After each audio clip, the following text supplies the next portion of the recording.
Alright, this lesson is going to be over how to read blueprints. So the first thing in looking at a new blueprint, we want to find out the scale that the blueprint is in. And right here you can see that this scale is 1/4 inch equals 1 foot.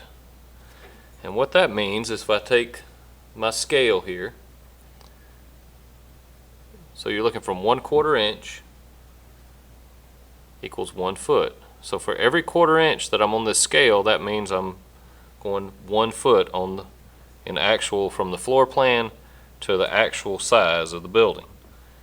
So I can actually take this scale, put it on the floor plan, and if it's to scale, which this one is, I can come right here and it says 0 to 12.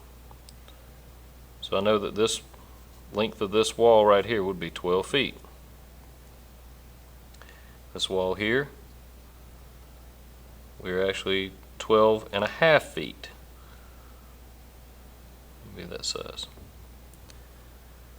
So you're able to real quickly use a scale. If I want to find the perimeter, I could take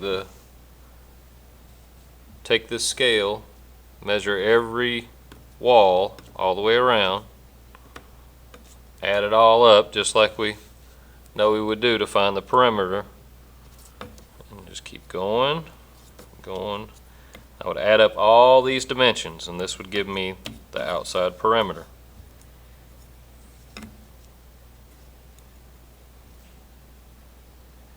Also, when we're trying to figure materials, we want to find like items and put like items with like items. So I would find out which wall is the same. These exterior walls are the same.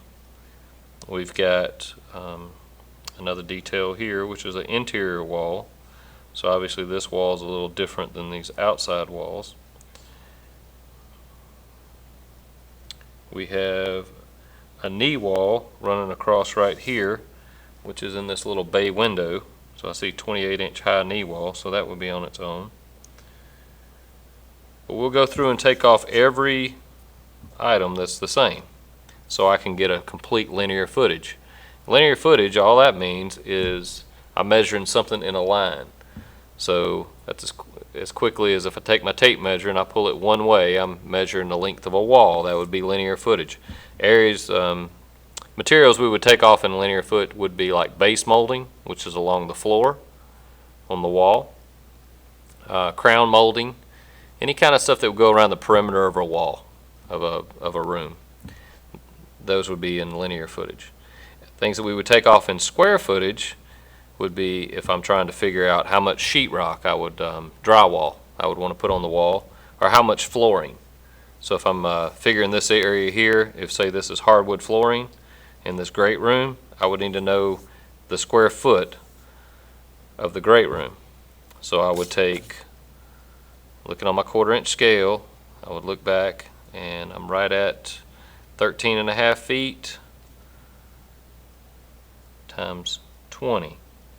So I take 20 times 13.5, and that would be the square foot of this room. And I could do that for each individual room and total up the square footage. And of course I've got the garage, which would have concrete in it, so that'd be a little bit different.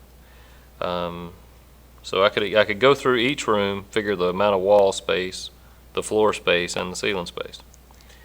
Let's see. Also, this floor plan, unlike more complicated ones, because of the size of the house, they've actually included the electrical plan on this floor plan. A lot of times we won't do that just because it starts to get kind of cluttered. You can see, even look at all these little lines here, the lines that are not straight, that are arced, those are actually showing what outlets are on the same circuit. And the reason they do that, because if I drew these lines straight from one to the other, you could confuse that with either a construction line, a dimension line, or you could even pick that up and think that's cabinets. So by drawing these lines coming from, which is just detailing where the wire is going, from this switch to this light to this switch, that's allowing me to it'll be a little bit less confusing. That's why those are curved.